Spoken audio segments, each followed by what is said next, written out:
Hi everybody, welcome to the Tea and Chat podcast, where we help people around the world improve their English, as well as learn a little bit about life here in the UK.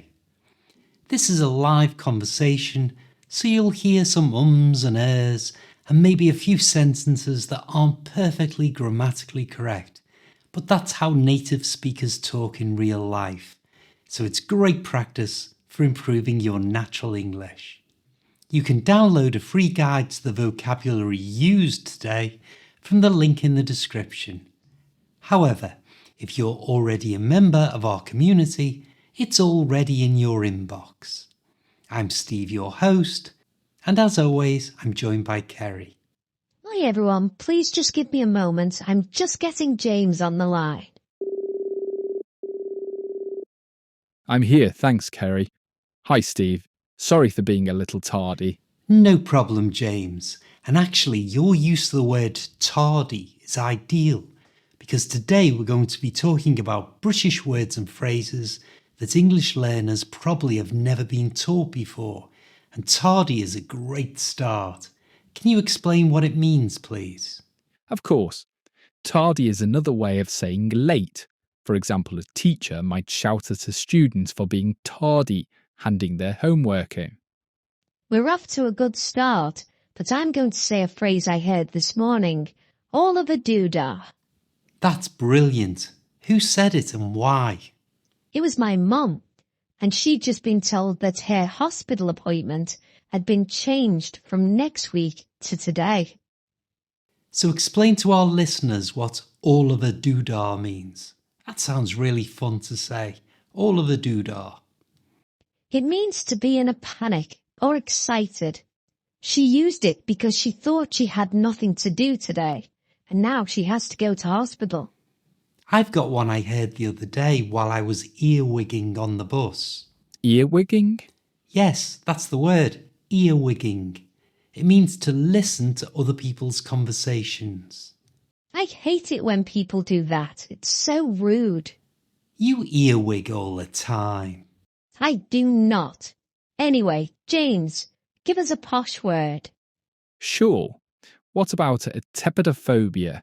I like to think I'm good at words, but that stumped me, meaning I don't know what it means. I've never heard of tepidophobia.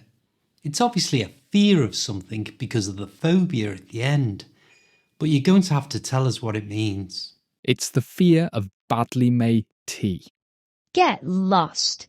That's not a real word. You're making it up. I swear I'm not.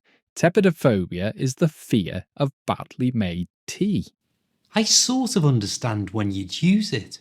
Sometimes when I go to someone's house and they offer me a cup of tea, I worry that it will not be well made, but I'll have to drink it in order to be polite. But I never realised there was a proper word for it. Tepidophobia. Tepidophobia. I like it. James, Steve is over the moon that you told him, Matt. I see what you did there. Over the moon, meaning to be extremely happy. Yes, that's a great phrase. You often hear footballers who've won a match say that they are over the moon. Or when they lose, they're as sick as a parrot. Of course, sick as a parrot, to be really disappointed. I was sick as a parrot when I lost my wallet. I never use sick as a parrot. If I'm disappointed, I always say that I'm gutted. Me too. I was gutted when I crashed my motorbike. I remember that. You slipped on the ice. Yes, the roads were frozen because it was brass monkeys, which is another British expression meaning very cold. I never really understood that one. What have brass monkeys got to do with being cold? I'm not sure if it's true, but I was told that it has nothing to do with real monkeys, the animals, but a device for holding cannonballs on old fighting ships that were made out of the metal brass, and they were called monkeys. I always thought it was to do with monkeys, like in a zoo, getting cold. To be fair, I'm not the sharpest tool in the shed. You are really coming up with some great expressions. Explain that one, not the sharpest tool in the shed. It's used to say that someone is not very clever. You can also say not the brightest star in the sky. Any more from you, James? What about a bodge job? It's the reason I was a little tardy phoning in today. I employed someone to put up a shelf in my living room and they did a bodge job, which is another way of saying not a very good job. And it fell down as I was ringing you. I'll bet you were cheesed off. It's about time you added one to today's British phrases, Steve. Cheesed off, meaning annoyed and unhappy with something. Why is it cheesed off and not, for example, buttered off? I've no idea, mate. I guess there are some things that you just have to accept. Although butter is usually associated with nice things. For example, you make people like you by buttering them up. Excuse me. Are you alright, Steve? Have some water. Thanks. I'm still recovering from having the lurgy last week. I use that word all the time, the lurgy, meaning a minor illness, like a cold or a cough. I sometimes ring into work and pretend to have the lurgy, when really I just want to skive. Explain skive. It just means to avoid doing any work, to skive.